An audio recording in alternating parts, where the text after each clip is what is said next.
शेतकरी मित्रांनो, तुम्ही सोयाबीनची पेरणी केली आहे. मग या सोयाबीन सोबत आपल्याला लाल पानाचं गवत, शिपी, गाजर गवत, लवाळा, हरळी, केनपट, इचका यांसारखी गवतं देखील उगून आलेली दिसतात. मग ह्या तणांवर नियंत्रण बंदोबस्त मिळवायचा तरी कसा? तर ह्या व्हिडिओमध्ये आपण सोयाबीन टॉप 5 तणनाशके जी 2024 मध्ये नक्कीच ह्या तणांवर नियंत्रण मिळवतील आणि आपल्या सोयाबीनचं भरघोस उत्पादन मिळवून देतील. यासाठी जो कोणी शेतकरी बांधव सर्वप्रथम मिलिंद भोरे आपल्या शेतीविषयक यूट्यूब चॅनलवर नवीन असतील नक्की सबस्क्राईब करायचे, समोरील घंटा चालू ठेवण्याचा प्रयत्न करायचा आहे. तुम्ही सोयाबीन पिकाची पेरणी केली, तुम्ही आपली व्हिडिओ कुठून पाहतात, कोणत्या तालुक्यातून, जिल्ह्यातून, गावातून पाहतात, कमेंट्स करायला मला अजिबात विसरायचं नाही. तर शेतकरी मित्रांनो, सोयाबीन पिकाला नेमकी तणनाशक फवारणी करायची तरी कधी आणि हे तणनाशक घ्यायचं तरी कोणतं? तर लक्षात घ्या, ज्यावेळेस आपण सोयाबीनची पेरणी करतो तर बरोबर 15, 18, 21 आणि फार फार तर 25 दिवसापर्यंतच आपल्याला तणांवर बंदोबस्त मिळवायचा आहे, तणनाशक फवारणी करायची. तर तणनाशक घेतेवेळी 2024 मध्ये नेमकी कोणत्या तणनाशकाचा आपल्याला रिझल्ट येईल? तर त्यातलं पहिलं महत्त्वाचं तणनाशक म्हणजे सिजंटाचं फ्युजीफ्लेक्स. व शेतकरी मित्रांनो, या फ्युजीफ्लेक्स तणनाशकाचा आपल्याला वापर करायचा आहे. आता याचं प्रमाण सांगतो मी तुम्हाला. प्रति पंपासाठी 40 मिली तर 1 एकरसाठी आपल्याला 400 मिली याप्रमाणे घ्यायचे. त्याच्यानंतर सोयाबीन टॉप 5 तणनाशकांपैकी दुसरं महत्त्वाचं तणनाशक म्हणजे UPLचं आयरिस. व शेतकरी मित्रांनो, आता ह्या आयरिसचं प्रमाण तुम्हाला सांगायचं झालं तर 40 मिली प्रति पंप, 1 एकरसाठी 400 मिली.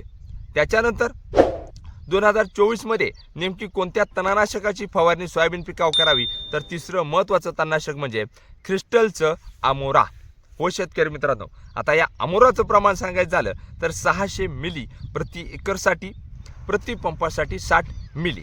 त्याच्यानंतर सोयाबीन टॉप 5 तणनाशकांपैकी पुढचं महत्त्वाचं चौथं तणनाशक म्हणजे स्वालचं पटेला.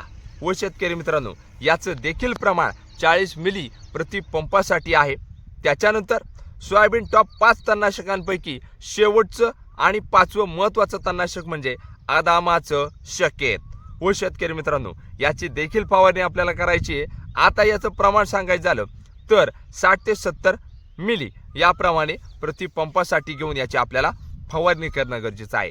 आणि लक्षात घ्या शेतकरी मित्रांनो, ही जी काही 2024 मध्ये सोयाबीन टॉप 5 तणनाशके मी तुम्हाला सांगितली, तर यातील कोणतंही एक तणनाशक तुम्ही सोयाबीन पीक पेरणी केल्यानंतर उगवून आल्यानंतर बरोबर 15, 18, 21 आणि 25 दिवसांच्याच दरम्यान आपल्याला याची महत्त्वाची फवारणी करणं गरजेचं आहे. आता सर्वात महत्त्वाचं म्हणजे भरपूर शेतकऱ्यांच्या मनात एक शंका असणार आहे की केनपट तर जात नाही, लवाळाही जात नाही, त्याचबरोबर हरळही जात नाही, मग कशा पद्धतीने नियोजन करायचं? तर लक्षात घ्या, तुमच्या शेतामध्ये ही तण आहेत तर हे बरोबर 2 ते 3 पानांच्या अवस्थेमध्ये असतानाच आपल्याला याची फवारणी करणं गरजेचं आहे. म्हणजे बरोबर सोयाबीन पीक तुमचं 18, 21 आणि 25 दिवसांच्या दरम्यान असेल. त्यामुळं तुम्हाला निश्चित स्वरूपात याच्यावर रिझल्ट येणार आहे. आणि कुठं मोठं जर हे गवतं राहिले असतील, हरळी राहिले असेल, नागरमोथा राहिला असेल, लवाळा राहिला असेल, केनपट राहिला असेल तर हे उपटून घ्या.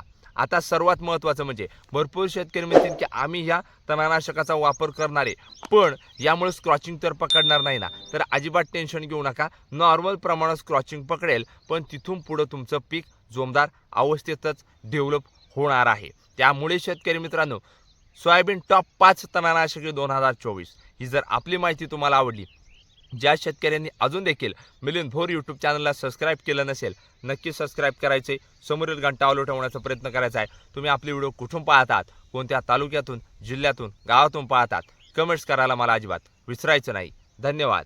जय जवान, जय किसान.